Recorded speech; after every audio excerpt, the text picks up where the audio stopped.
nageenyi qabeenya gatiinsaa jabeenya rabbi nuuf dagalchee duniyaa akhiraa keenya. Kana fakkaataa jechuudha mishingaa.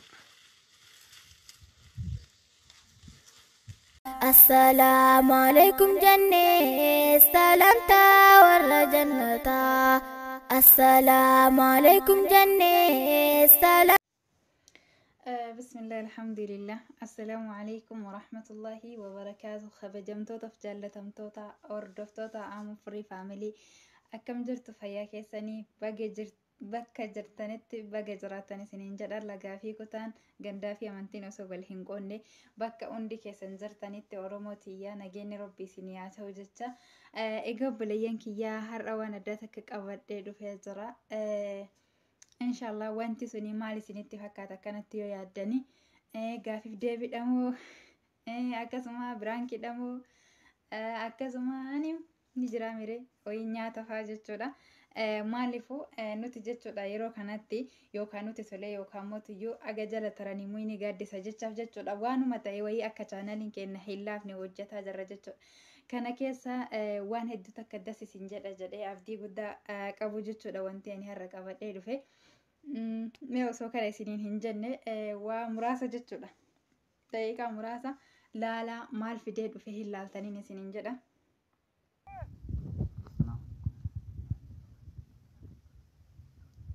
Maashaallah dhugaa maashaallah ani hedduu takkaan itti gammadee jira jechuudha viidiyoo kana agarraanin wallahi gammachuu kana hin jedhamne wahii gammadee jechuudha akka isin gammaddan abdii guddaan qaba wanti kun jechuudha isinillee akka gammachiisu abdii qaba jechuudha isin jedha. Okay hordoftoota kiyyaa wanti ani jechuu barbaade an akka kiyyatti jechuudha ijoollee baadiyyaati intala baadiyyaati jechuudha. Baadiyyaa keessallee intala gammoojjiti alhamdulillah ittiin bona malee ittiin hin qaanfadhu itti gammada malee itti hin gaddu jechuudha. Mee jechuudha oomisha kana akkamitti akka sassaaban kaasatan warroonni baddaa gubbarraa jechuudha yeroo ammaa kana bakka hundallee gahuu baatu meeshaalee ammayyaatiin galchan jechuudha midhaan kamiyyuu jechuudha. Garuu mootiyyuu bakki makiinan hin geenne meeshaaleen ammayyaa kun hin geenne humna isaaniitiin galfatu jechuudha. Subhaanallah. Cittoo namatti gadhiisu kottee naman dhoorgatu jedhanii garuu rabbiin subhaanallah akkasitti dandeettii isaaniif kenne jechuudha. Kana jechuun hamtuuf hin jenne waan kana maaliin ba'aa gaafa ofii hin dadhabu jedhan beeyladoota keessaa wanti gaafa dheeratu madri. Dhugaa yaani inni yoo ilaalan waan ulfaatu fakkaata garuu mootiyyuu isatti hin ulfaatu jechuudha. Kanaaf uummanni keenya kun jechuudha galfatu hin dadhaban dhugaa rabbiitti achi yoo badhee ilaalanii waan ulfaatu fakkaata isaanitti hin ulfaatu. Akkasii viidiyoo kana jechuudha kanaan duratti obsinaan shoo irratti hojjadhe viidiyoo gaafi maaf deebii humaa kiyyaaf gaafadhe achirratti akka immoo obsinaan shoo jechuudha yookaan arabuun baadiyyaa jiru dubbadhee ture namni viidiyoo sana haga dhumaa dhageeffate beekuu hin danda'a. Liinkii viidiyoo sanii as jala kaa jechuudha kaasatan ani viidiyoo kana asirratti gadhiisuuf miti jechuudha. Kan waraabe isaa chaanaala isaati irratti gadhiisaa isin immoo chaanaala isaa jechuudha obboleeyyan tiyyaa dhaqaatii sabiskiraayib godhaa fi kaasatan ani sabiskiraayibii qofa barbaadee miti jechuudha kan chaanaalaa muufirii kanarratti dubbadhee fi viidiyoo kana jechuudha gabaabsee irratti gadiin dhiisaa mee yaada keessan ni barbaaddani viidiyoon kun akka gadhiifamu dhugaa rabbiitti hin feetan isin obboleeyyan kiyya viidiyoo kana laaluuf guutuu isaa laaluuf keessi keessan maal jedha fedhii qabamoo akkamii naa deebistan koomentii keessan ni laala jechuudha viidiyoo kana sheer naa godhaa viidiyoo kana jechuudha wal kadhaa taate sila. Sheer naa godha akkasumallee yaada keessan irratti naa kenna yaada keessan laalee viidiyoo san immootiyyuu jechuudha chaanaala obsinaan shoo irratti gadhiifama isin immootiyyuu jechuudha hamilee gaggaariidhaan yoo isinitti tole jettanii yoo immootiyyuu isinitti hin tollellee jechuudha yaada nuu kennitan bakka kana hanqina qabdan bakka kana cimina qabdan jajjabaadhaa nuun jettanii wal malee waan biraa hin qabnu jechuudha obboleeyyan kiyya akkasumallee jechuudha dhugaa rabbiitti obboleeyyan kiyya ani akka amu firiititti hedduun isin galateeffatu barbaada wallahi hedduun isin galateeffatu barbaada hedduun jajjabeessitan yaada gaarii naa kennuudhaan koomentii babbareedaa naa kennuudhaan viidiyoo kiyya daawwachuu sheer naa godhuudhaan jechuudha galata keessan kafalee hin danda'u obboleeyyan tiyya galanni ani isinii qabu guddaadha كمو علمنا ما قالت ولي كفلوا هندن دو كان قالت نما كفلوا ربما رب العالمين قالت كيسان إسيني هكفلوا بكا قدان إسين هاقو إسين جد بكا إسين يعني أسقى جتني هي دينين إسين هاقو إسين جد warroonni subscribe godhin subscribe godha warroonni immoo share geettan akkasumallee jechuudha hordoftoota baay'ee qabdan share nu godha wal haa jajjabeessinuun isiniin jedha rabbiin waan gaggaarii waan ummata keenya tahu afaan keenya haa baasu akkasuma nu haa gargaaruun isiniin jedha keerii hojjechuu keerii dubbachuu irratti kanaafiyyuu viidiyoo kana haga ta'e wa'ii isin daawwachiise viidiyoo kiyya xumura video kana mootu jechuudha linkii obsinaan show as jala kaa warroonni hordoftoonni amu free family jechuudha warroonni obsinaan show subscribe hin godhin obboleessa keessanii jechuudha channeliin kun keessanii sunis keessanii kunis keessanii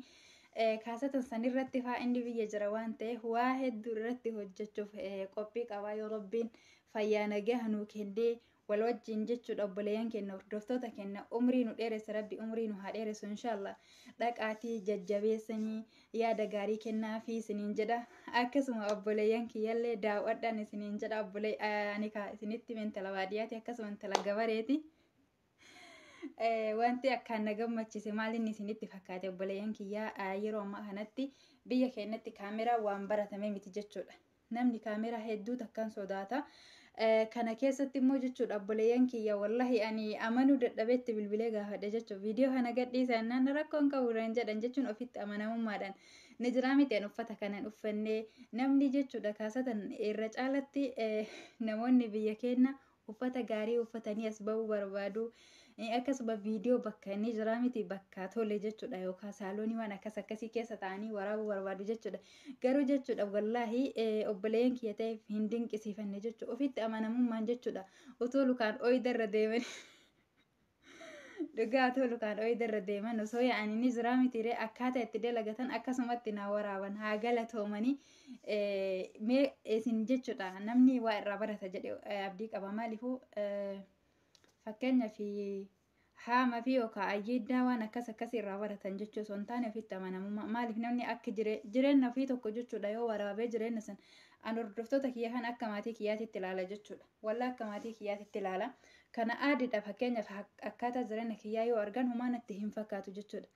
akkasitti ofitti amanamummaa saniin viidiyoolee sanaa waraabuun isaanii hedduu takkaan na dinqisiise jechuudha viidiyoo tole jedhanii waraabuun bara uummata keenya wallahi wayita kaameraa irratti qaban nama jalaa fiigan jechuudha